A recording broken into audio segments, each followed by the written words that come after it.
Alright, now this video is gonna be a really interesting and helpful one. It's for all you guys that had your batteries drained by this fucking thing, this Bluetooth thing, which is useful. It's really useful, but apparently after a couple of years it starts draining the battery for no reason, even when the car is shut and locked. I've heard stories of 2 amps. This one I'm lucky enough to have it drain only 0.2 amps from my car. Upon inspection, I've discovered that this is the plus that's continuously powering this unit. There is a reason for that. When you turn off the engine and take the key off, you can still talk on the phone, which is good. I think it's good. Some people suggested taking the unit off completely, which I think it's dumb. Part of the reason why I've retrofitted this navigation unit is to have this and to be able to have hands-free in the car, to make the car 2020 worthy. Now I did some tests with this wire on. The car, when it's locked, it drains 0.2 amps from my battery. I know this because I had to buy another battery because it drained the other one so much that it died over the course of 2 years. What I did was, instead of the 45 amp battery that's stock, because I have a subwoofer and a bunch of other things, I've put a 60 amp battery and I'm happy now. There's some advantages to that. For instance, when I start the car and speak on the phone, it doesn't cut the phone off anymore. It just carries on, which is great. Yeah, so this is the plus. With this wire in here connected stock, this drains 0.2 something amps. With it cut, it drains 0. So to keep this box and have the benefit of the Bluetooth and also not to kill my battery, I found a switch like this. Very nice switch. Then I'm going to take it, install it just on the plus here, right? It's gonna be somewhere on this panel near my legs or somewhere here. I don't know where yet. And that's it. When I lock the car, if I don't forget to turn this off, I'll be a happy man. I did some math. 0.2 amps continuous, judging by the fact that that battery is a 60. You can only use 30 before it starts to damage itself. So 30 amps would be 30 in 150 hours. My battery will start to degrade if I don't start this car and run with it. 150 hours means something like, I don't know, 7 days. I had periods of times where I didn't drive this car for a week. And the result was my battery, my Bosch expensive S4 battery that I bought, not to buy the Lion one, but the expensive one, that died on me on holiday right now. So I'm just gonna install this switch here. So upon testing, I found out that in order for me not to extend these wires, the hole needs to be drilled on the underside of this. You have the 56789. You need to drill it somewhere there. That's the center. So then your terminals are gonna be like that, and then you can solder in. If you've got one of these Christmas tree drill bits, the 20 mil is the hole for this particular switch. Because I'm in Poland, I can't get the exact switch that I wanted. I mean, I can get it, but it's 10 pounds and this is 2 pounds actually, the switch. This switch is with illumination. I'm using this to switch between video inputs on my main display there. This is a momentary switch. They do have these in like normal latching switches, but I'm in Poland and I need to do this before my battery dies again, so I'm just gonna do that. Plus, when I get back to the UK, I could just buy one of these from a scrap man. It's just a piece of plastic, shouldn't be that much. Hey, that looks quite nice. And there it is, soldered. Now I'll put the Bluetooth unit back on and do the parasitic test again. Right, so I've just locked the car. It stays there for a moment and then it's gonna drop. And then it's gonna further drop. This is with the unit on, so, and it stays like this, 0.23 amps constantly.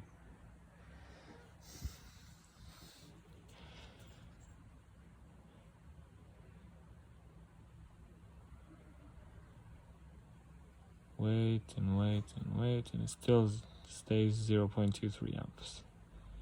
So 230 milliamps. Now let's do the test again with the switch set to off.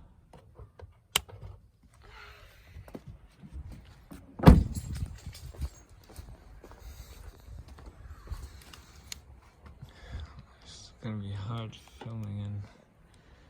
Alright. That's the switch set to off. This is the car on standby unlocked now. Okay. There's no lights in the middle. Let's lock the car. That's the car locked. Stays like that. Stays, and after a minute it should go down to the normal 0.0 something value. There it is, 0.02, which is normal, which is not draining the battery, which is healthy and happy. Sweet. Alright, so just to do a test, what happens when you start the engine and this unit is off? So I'm starting the engine. Okay. Let's see if I get any errors, or I don't seem to have any errors. That's normal because I've took out the battery.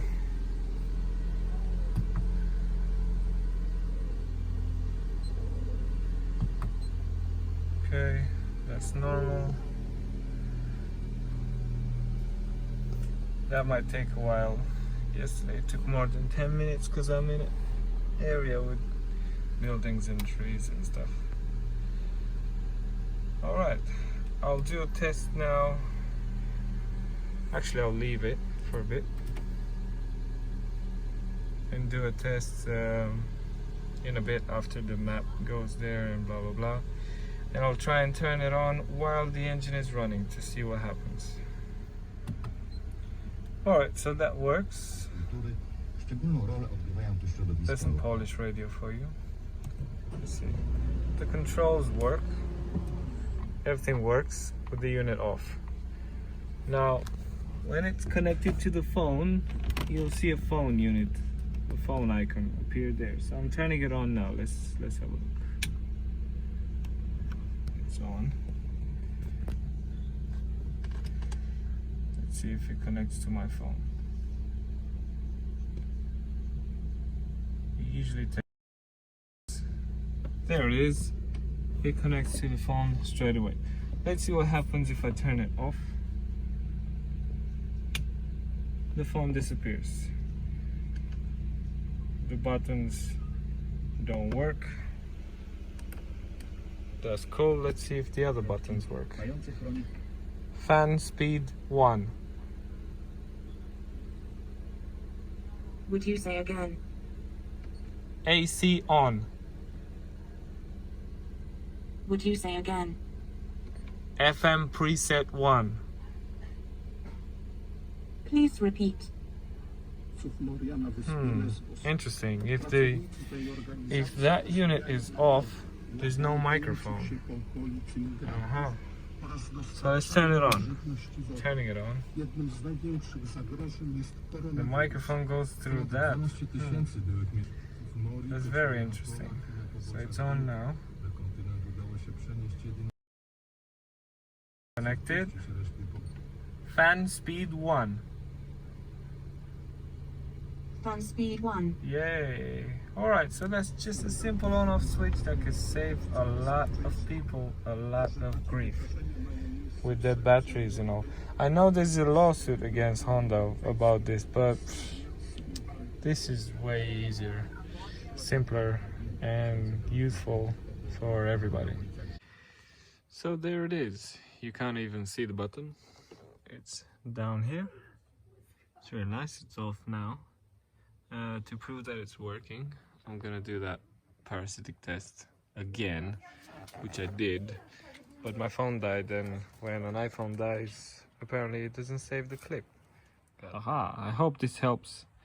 I know this problem was a bitch to find, and I know this caused numerous pains in numerous asses, and a lot of cursing, I know, on my part.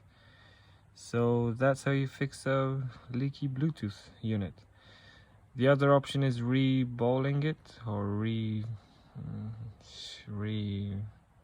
yeah. Some people bake the units, some people wreck them by baking them, some people have good results by baking them, but I think with this on-off switch, you could just conserve the unit also when the car is, so it's not powered when the car is not doing anything. So it's gonna prolong its life. I'm debating if I should do some kind of automated thing. So when the key is on the ignition, it starts the Bluetooth automatically with some kind of relay. So it's automatic and I don't have to press any buttons. But for now, for a holiday fix away from home, this is brilliant, I think.